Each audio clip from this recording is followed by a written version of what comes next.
Odisha border high school मानकरे अष्टम नवम एवं दशम श्रेणी रे पढ़ुथिबा पिलामानंकु यूट्यूब चैनल गुरुमा क्लासेस को स्वागत करुछि।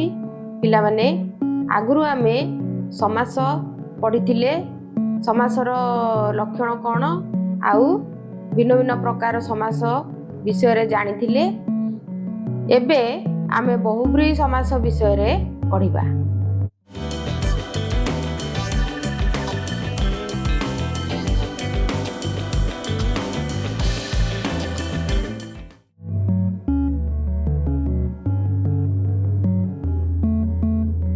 बहुब्रीहि समास काहाकु कुआ जाए? समस्यमान पदमानकर प्राधान्य नथाई अन्यार्थर प्राधान्य थिले बहुब्रीहि समास होइथाय। सेथिपाई अन्यार्थ प्रधान बहुब्रीहि बोली कुआ जाए। समस्त पद जेउ अन्यार्थ को विशेषित करे ताहार लिंग ओ वचन ग्रहण करे। समान विभक्त्यंत समस्यमान पद थिले समानाधिकरण बहुब्रीहि एवं समान विभक्ति नथिले व्यधिकरण बहुब्रीहि होइथाय। तो एठी आमे जानिले जे बहुब्रीहि समास केमिति हुए ना समस्यमान पद मानकर प्राधान्य नथाई जेतेबेले आमे गोटे समस्त पद को तार विग्रह वाक्य तैयारी करूचे सेठी जो समस्यमान पद माने आसुचंदी से पद मानकर प्राधान्य नथाई गिरी तार आउ गोटे अन्य अर्थ जेतेबेले बाहर थाए ताको आमे बहुब्रीहि समास बोलिकिरी कहिथा। सेतिपई अन्यार्थ प्रधान बोलिकिरी कुहागला। समस्त पद जेउ अन्य अर्थटाकू ग्रहण करिथाए सेही अन्य अर्थटाकू जो विशेषित करिथाए बा बुझेइथाए तार ही लिंग ओ वचन अनुसारे हेइथाए समस्त पद। समान विभक्ति समस्यमान पद रे जदि समान विभक्ति अछि आउ लिंग अछि समान ताहेले ताकू आमे समानाधिकरण बहुब्रीहि बोली कहबा। आउ जदि सेठी समान विभक्ति समान लिंग नाही ताहेले ताकू आमे व्यधिकरण बहुब्रीहि बोलिगिरी। एबे आमे देखिबा जे समानाधिकरण बहुब्रीहि केमिति होउची ना पीताम्बरः विष्णुः विराजते। पीताम्बरः ये जो समस्त पदटी अछि यार विग्रह वाक्य कला बेलकू आमे करूचे जे पीतम अंबरं यस्य स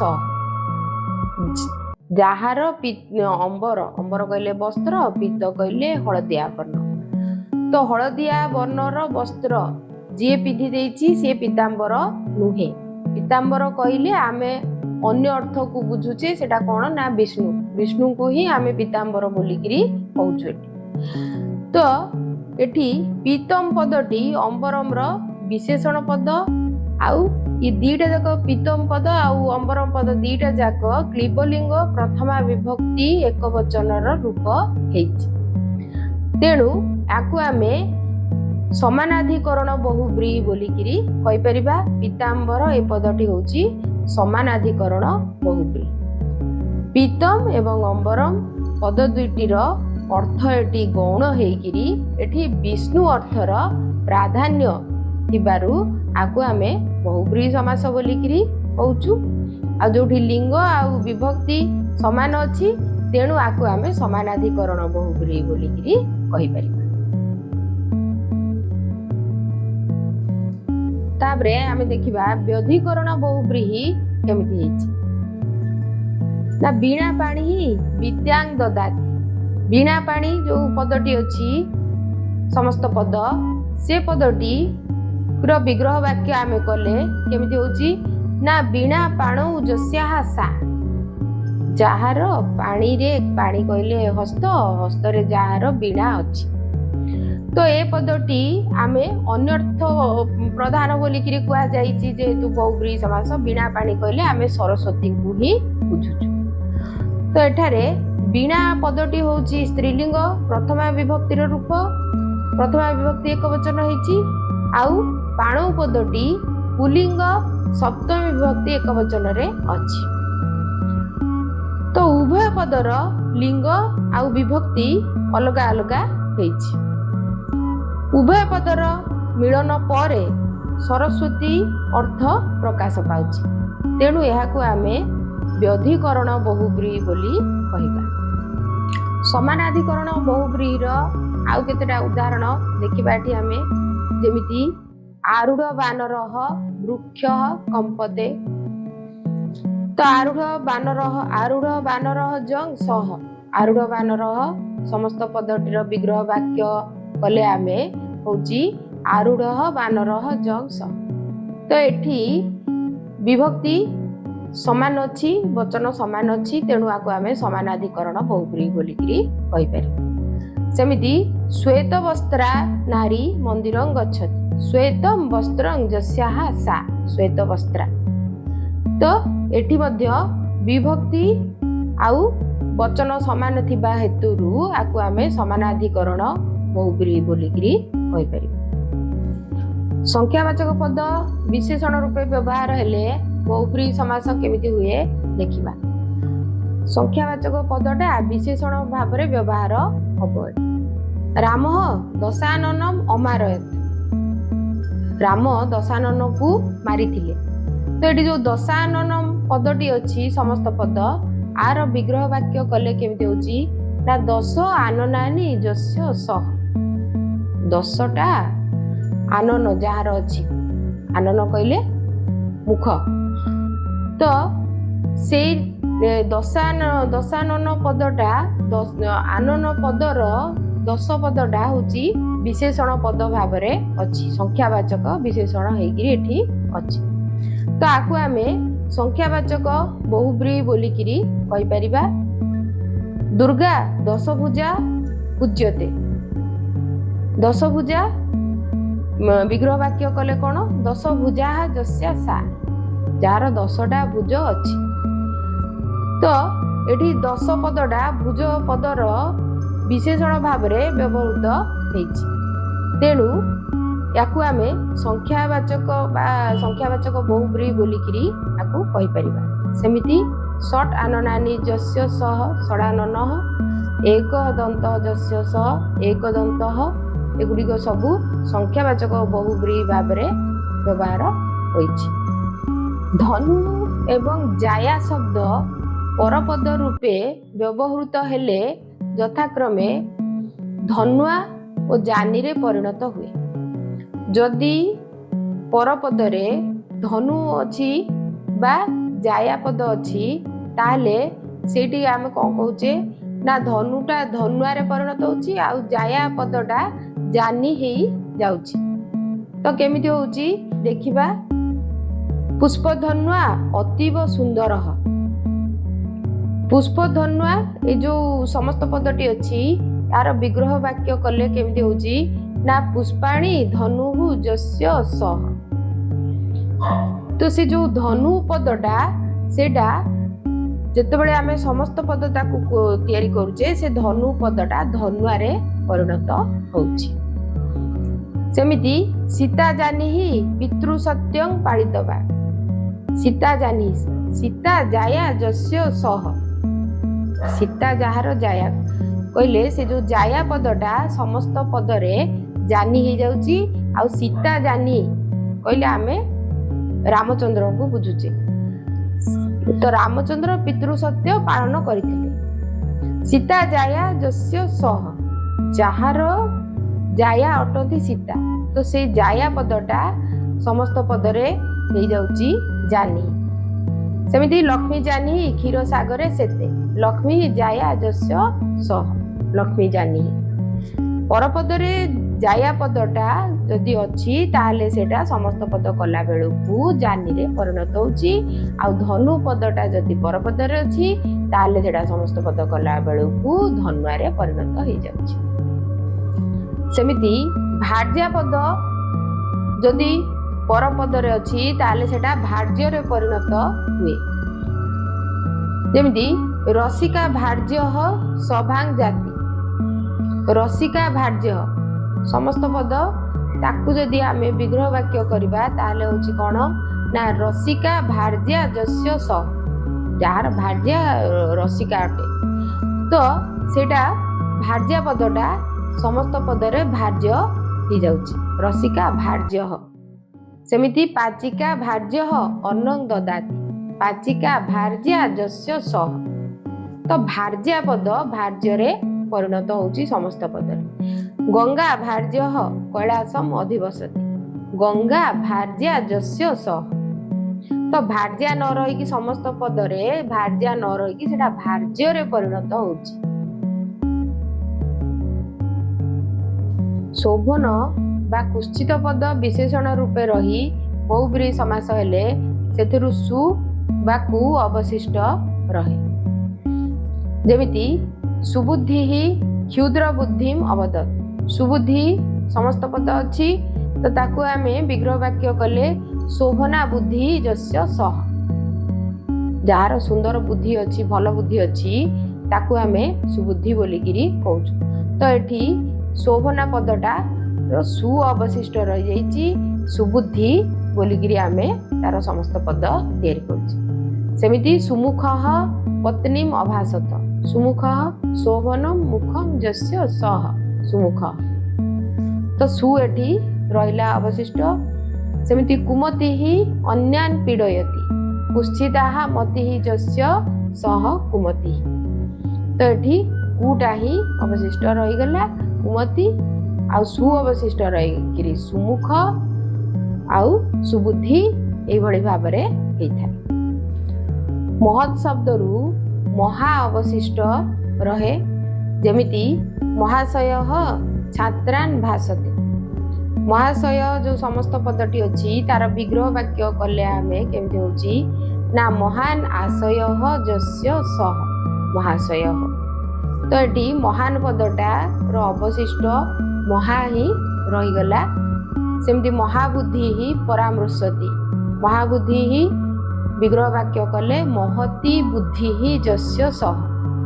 ତ ଏଠି ମଧ୍ୟ ମହା ଶବ୍ଦ କେବଳ ରହିଲା, ଆଉ ମହତି ଶବ୍ଦ ନ ରହିକିରି ମହା ଶବ୍ଦ ଅବଶିଷ୍ଟ ରହିକି ମହାବୁଦ୍ଧି ହିଁ ହେଇଛି। ଏବେ ଦେଖିବା ବ୍ୟଧିକରଣ ବହୁବ୍ରୀହିର କେତେଟା ଉଦାହରଣ। ଯେମିତି ପଦ୍ମନାଭ ବ୍ରାହ୍ମଣଂ ଅଜନୟତ। ତ ପଦ୍ମନାଭ ଏ ଯୋଉ ସମସ୍ତ ପଦଟି ଅଛି ଆର ବିଗ୍ରହ ବାକ୍ୟ କଲେ ପଦ୍ମଂ ନାଭୌ ଯସ୍ୟ ସହ। ତ ଏଠି ଦିଟା ଯାକ ଯୋଉ ପଦ୍ମ ପଦ ଆଉ ନାଭୌ ପଦ ଆର ଲିଙ୍ଗ ବଚନ ଅଲଗା ଅଲଗା ଥିବା ହେତୁରୁ ତ ୟାକୁ ଆମେ ବ୍ୟଧିକରଣ ବହୁବ୍ରୀହି ବୋଲି କୁହାଯାଏ। ଆମର କୁହାହେଲା ଯେ ସମାନାଧିକରଣ ବହୁବ୍ରୀହି କେମିତି ହବ ନା ଲିଙ୍ଗ ବଚନ ଯଦି ଏକା ଥିବ ତାହେଲେ ହବ, ଆଉ ବ୍ୟଧିକରଣ ବହୁବ୍ରୀହିରେ ଅଲଗା ଅଲଗା ଥିଲେ ହବ। ସେମିତି ଚକ୍ର ପାଣି ଅର୍ଜୁନମ୍ ଅବଦତ୍, ଚକ୍ରଂ ପାଣୌ ଯସ୍ୟ ସହ। ଶୂଳହସ୍ତା ମହିଷାସୁରଂ ଅମାରୟତ୍, ଶୂଳଂ ହସ୍ତେ ଯସ୍ୟା ସା। ତ ଏଠି ଅଲଗା ଅଲଗା ବିଭକ୍ତି ବଚନ ଥିବା ହେତୁରୁ ଏଗୁଡ଼ିକ ବ୍ୟଧିକରଣ ବହୁବ୍ରୀହି ହେଇଛି। ଏବେ ଦେଖିବା ନିଷେଧାର୍ଥକ ବହୁବ୍ରୀହି କେମିତି ହଉଛି। ନାହିଁ ବା ନିଷେଧ ଅର୍ଥ ବୁଝାଇଲେ ନିଷେଧାର୍ଥକ ବହୁବ୍ରୀହି ହୁଏ। ଯେମିତି ନିର୍ଦୋଷ ଦଣ୍ଡିତ ଅଭବତ୍, ନିର୍ଦୋଷ ଯୋଉ ସମସ୍ତ ପଦ ଅଛି ତାର ବିଗ୍ରହ ବାକ୍ୟ କଲେ କେମିତି ହଉଛି ନା ନିର୍ଗତ ଦୋଷ ଯସ୍ୟ ବା ଯସ୍ମାତ୍ ସହ। ନିର୍ଗତ ଦୋଷ ଯସ୍ୟ, ଯାହାର ଦୋଷ ବାହାରି ଯାଇଛି, ନିର୍ଗତ ହେଇଯାଇଛି ବା ଯୋଉଥିରୁ ଦୋଷ ବାହାରି ଯାଇଛି, ତ ତାକୁ ଆମେ ନିର୍ଦୋଷ ବୋଲିକିରି କହୁଛୁ। ତ ୟାକୁ ନିଷେଧାର୍ଥକ ବହୁବ୍ରୀହି ବୋଲିକିରି କୁହାଯାଏ। ସେମିତି ନିରହଙ୍କାର ପଣ୍ଡିତ ଭବତି, ନିରହଙ୍କାର ନିର୍ଗତ ଅହଙ୍କାର ଯସ୍ୟ ବା ଯସ୍ମାତ୍ ସହ, ଯାହାର ଅହଙ୍କାର ବାହାରି ଯାଇଛି, ନିର୍ଗତ ହେଇଯାଇଛି ବା ଯୋଉଥିରୁ ଅହଙ୍କାର ନିର୍ଗତ ହେଇଯାଇଛି, ତ ତାକୁ ଆମେ ନିଷେଧାର୍ଥକ ବହୁବ୍ରୀହି ବୋଲିକିରି କହିପାରିବା। ସେମିତି ଅନର୍ଥକଂ ବାକ୍ୟଂ ମା ବଦ, ଅବିଦ୍ୟମାନ ଅର୍ଥ ଯସ୍ୟ ଯସ୍ମି ତତ୍, ଯାହାର ଅର୍ଥ କିଛି ଜଣା ପଡୁନାହିଁ ବା ଯୋଉଥିରେ କିଛି ଅର୍ଥ ନାହିଁ, ତ ତାକୁ ଆମେ ଅନର୍ଥକ ବୋଲିକିରି କହୁଛୁ। ତ ଏଇଠି ନାହିଁ ବା ନିଷେଧ ଅର୍ଥ ଯୋଉଠି ବୁଝା ଯାଉଛି ତାକୁ ଆମେ ନିଷେଧାର୍ଥକ ବହୁବ୍ରୀହି ବୋଲିକିରି କହିପାରିବା। ଯେମିତି ନିର୍ଦ୍ଦୋଷ, ନିରହଙ୍କାର, ଅନର୍ଥକ ଏଗୁଡ଼ିକ ସବୁ ହେଉଛି ନିଷେଧାର୍ଥକ ବହୁବ୍ରୀହି ପଦ। ସହାର୍ଥ ବହୁବ୍ରୀହି କେମିତି ହୁଏ ଦେଖିବା। ତୃତୀୟାନ୍ତ ପଦ ସହିତ ସହ ଶବ୍ଦର ସମାସ ହେଲେ ସହାର୍ଥ ବହୁବ୍ରୀହି ହୁଏ। ସହରୁ ସ ଅବଶିଷ୍ଟ ରହିଯାଏ, ଏହାକୁ ସହାର୍ଥ ବହୁବ୍ରୀହି କୁହାଯାଏ। ଯେମିତି ସପରିବାରଃ ମାତୁଳଃ ଆଗତଃ। ସପରିବାରଃ ଏ ଯେଉଁ ସମସ୍ତ ପଦ ଅଛି, ଆକୁ ଆମେ ବିଗ୍ରହ ବାକ୍ୟ କଲେ କେମିତି ହେଉଛି ନା ପରିବାରେଣ ସହ ବର୍ତ୍ତମାନଃ। ପରିବାରେଣ ତ ଏଇଟା ହେଉଛି ତୃତୀୟାନ୍ତ ପଦ, ଆଉ ସହ ପଦ ଆ ସାଙ୍ଗରେ ଅଛି, ତ ସହ ପଦରୁ ସ ରହିଲା, ଆଉ ପରିବାର ସପରିବାରଃ ଏଇଭଳି ପଦ ହେଲା, ତ ଆକୁ ଆମେ ସହାର୍ଥ ବହୁବ୍ରୀହି ବୋଲିକିରି କହୁଛୁ। ସେମିତି ସପୁତ୍ରଃ ଗୁରୁ ଶିଷ୍ୟ ଗୃହଂ ଗଚ୍ଛତି। ପୁତ୍ରେଣ ସହ ବର୍ତ୍ତମାନ ସପୁତ୍ରଃ, ତ ଏଠି ସ ରହିଲା ଆଉ ପୁତ୍ର ରହିଲା। ପୁତ୍ରେଣ ପଦଟା ହେଉଛି ତୃତୀୟାନ୍ତ ପଦ, ଆଉ ସହ ପଦ ଅଛି, ତ ଏଇଥିରୁ ସ ଆସିକିରି ସପୁତ୍ରଃ ହେଲା ଏ ପଦଟି। ସେମିତି ସପତ୍ନିକଃ ବନ୍ଧୁ ମାମ୍ ଅପଶ୍ୟତ୍। ସପତ୍ନିକଃ ପତ୍ନ୍ୟା ସହ ବର୍ତ୍ତମାନ, ତ ଏଠି ସହ ପଦରୁ ପତ୍ନ୍ୟା ପଦ ତୃତୀୟାନ୍ତ ପଦ ଆଉ ସହ ପଦ ଅଛି, ତ ହେଇକିରି ସପତ୍ନିକଃ ହେଲା। ସେମିତି ଆଶ୍ଚର୍ଯ୍ୟେଣ ସହ ବର୍ତ୍ତମାନଂ ସାଶ୍ଚର୍ଯ୍ୟମ୍, ବିନୟେନ ସହ ବର୍ତ୍ତମାନଂ ସବିନୟମ୍ ଇତ୍ୟାଦି ପଦ ହେଇଥାଏ, ତ ଏଗୁଡ଼ିକୁ ଆମେ ସହାର୍ଥ ବହୁବ୍ରୀହି ବୋଲିକିରି କହିଥାଉ। ଏବେ ଦେଖିବା ସଂଖ୍ୟାବାଚକ ବହୁବ୍ରୀହି ସମାସ କେମିତି ହୁଏ। ଏକାଧିକ ସଂଖ୍ୟାବାଚକ ପଦର ମିଳନରେ ସଂଖ୍ୟାବାଚକ ବହୁବ୍ରୀହି ସମାସ ହୋଇଥାଏ। ଏକାଧିକ ସଂଖ୍ୟା ଯେତେବେଳେ ଏକାଠି ହୁଅନ୍ତି ସେତେବେଳେ ତାକୁ ଆମେ ସଂଖ୍ୟାବାଚକ ବହୁବ୍ରୀହି ବୋଲିକିରି କହିପାରିବା।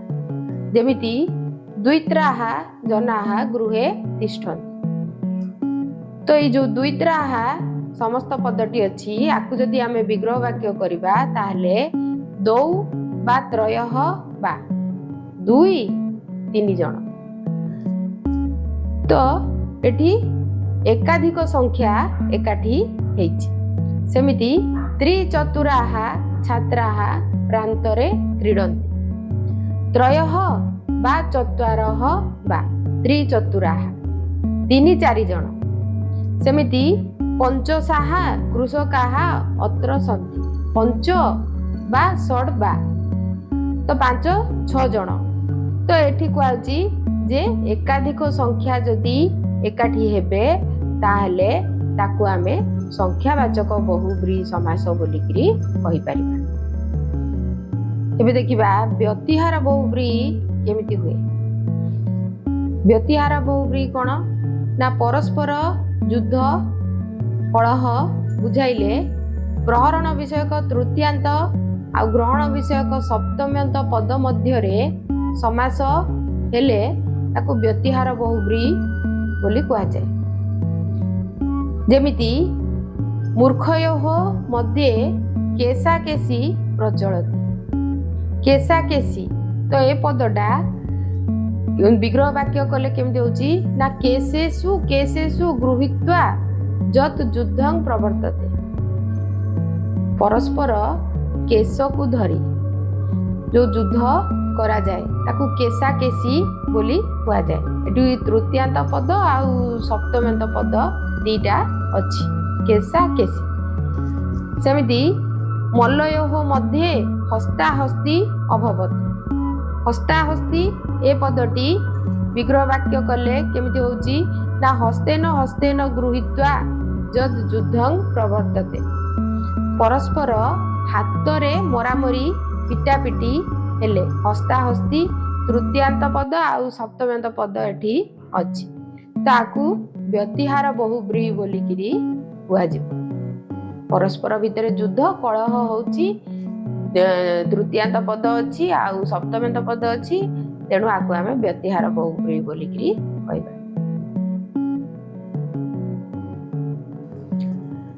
ଏବେ ଦେଖିବା ମଧ୍ୟପଦ ଲୋପୀ ବା ଉପମିତ ବହୁବ୍ରୀହି କେମିତି ହୁଏ। ବିଗ୍ରହ ବାକ୍ୟ ମଧ୍ୟରୁ ପଦ ଲୋପ ପାଉଥିଲେ କିମ୍ବା ତୁଳନା ପ୍ରକାଶିତ ହେଉଥିଲେ ତାହାକୁ ମଧ୍ୟପଦ ଲୋପୀ ବା ଉପମିତ ବହୁବ୍ରୀହି କୁହାଯାଏ। ଯେମିତି କମଳ ନୟନଃ ଭଗବାନ ମଙ୍ଗଳଂ କରନ୍ତୁ। କମଳ ନୟନଃ, କମଳେ ଇବ ନୟନେ ଯସ୍ୟ ସହ, କମଳ ନୟନଃ। ତ ଏଠି ନୟନକୁ କମଳ ସାଙ୍ଗରେ ତୁଳନା କରାଯାଉଛି, ତେଣୁ ଆକୁ ଉପମିତ ବହୁବ୍ରୀହି ବୋଲିକିରି କୁହାଯାଇପାରିବ, ନହେଲେ ମଧ୍ୟପଦ ଲୋପୀ କୁହାଯାଇପାରିବ ଇବ ପଦଟି ମଧ୍ୟରୁ ଲୋପ ହେଉଥିବା। ସେମିତି ବ୍ୟାଘ୍ର ମୁଖଃ ଭୀତିଂ ଜନୟତି, ବ୍ୟାଘ୍ରସ୍ୟ ମୁଖଂ ଇବ ମୁଖଂ ଯସ୍ୟ ସହ। ତ ବାଘର ମୁହଁ ଭଳିଆ ମୁହଁ ଯାହାର, ତ ଏଠି ତୁଳନା କରାଯାଉଛି ମୁହଁକୁ ବାଘ ମୁହଁ ସାଙ୍ଗରେ, ତେଣୁ ଆକୁ ଉପମିତ ବହୁବ୍ରୀହି କୁହାଯାଇପାରିବ, ନହେଲେ ମଧ୍ୟପଦ ଲୋପୀ ଇବ ମଝିରୁ ଲୋପ ହେଉଥିବାରୁ ଆକୁ ମଧ୍ୟପଦ ଲୋପୀ କୁହାଯାଇପାରିବ। ସେମିତି ଚନ୍ଦ୍ରପ୍ରଭା ତରୁଣୀ ରାଜାନାମ ଅବଦତ୍, ଚନ୍ଦ୍ରସ୍ୟ ପ୍ରଭା ଇବ ପ୍ରଭା ଯସ୍ୟାଃ ସା, ଚନ୍ଦ୍ରଙ୍କର ପ୍ରଭା ଭଳିଆ ଯାହାର ପ୍ରଭା, ତ ଆକୁ ଉପମିତ ବହୁବ୍ରୀହି ବୋଲିକିରି କୁହାଯାଇପାରିବ। ତ ଯଦି ତୁଳନା କରାଯାଉଥିବ ଆଉ ଯଦି ମଝି ପଦ ଲୋପ ପାଉଥିବ ତାହେଲେ ଆମେ ତାକୁ ମଧ୍ୟପଦ ଲୋପୀ କହିପାରିବା, ନହେଲେ ଉପମିତ ବହୁବ୍ରୀହି ବୋଲିକିରି କହିପାରିବା। ପିଲାମାନେ, ଏବେ ଆମେ ବହୁବ୍ରୀହି ସମାସ ବିଷୟରେ ଜାଣିଲେ। ବର୍ତ୍ତମାନ ସୁଦ୍ଧା ଆମର ସବୁଯାକ ସମାସ କମ୍ପ୍ଲିଟ୍ ହେଇଗଲା। ପରବର୍ତ୍ତୀ ଭିଡ଼ିଓରେ ଆମେ ପ୍ରତ୍ୟୟ ପଢ଼ିବା। ଯଦି ଏପର୍ଯ୍ୟନ୍ତ ତମେ ଚ୍ୟାନେଲକୁ ସବସ୍କ୍ରାଇବ୍ କରିନାହଁ ତାହେଲେ ଯଥାଶୀଘ୍ର ସବସ୍କ୍ରାଇବ୍ କର। ଭିଡ଼ିଓଟି ଯଦି ଭଲ ଲାଗିଲା ତାହେଲେ ଲାଇକ୍ କର। ନିଜର ସାଙ୍ଗମାନଙ୍କର ଉପକାର କରିବାକୁ ଯଦି ଚାହୁଁଛ ତାହେଲେ ଭିଡ଼ିଓକୁ ସେୟାର କର। ମୋତେ ଯଦି କିଛି ପଚାରିବା ପାଇଁ ଚାହୁଁଛ ତାହେଲେ କମେଣ୍ଟ ସେକ୍ସନରେ ପଚାର। ନୂଆ ନୂଆ ଭିଡ଼ିଓ ଦେଖିବା ପାଇଁ ବେଲ୍ ଆଇକନରେ କ୍ଲିକ୍ କର। ମନ ଦେଇ ପାଠ ପଢ଼। ଭଗବାନ ତୁମର ମଙ୍ଗଳ କରନ୍ତୁ।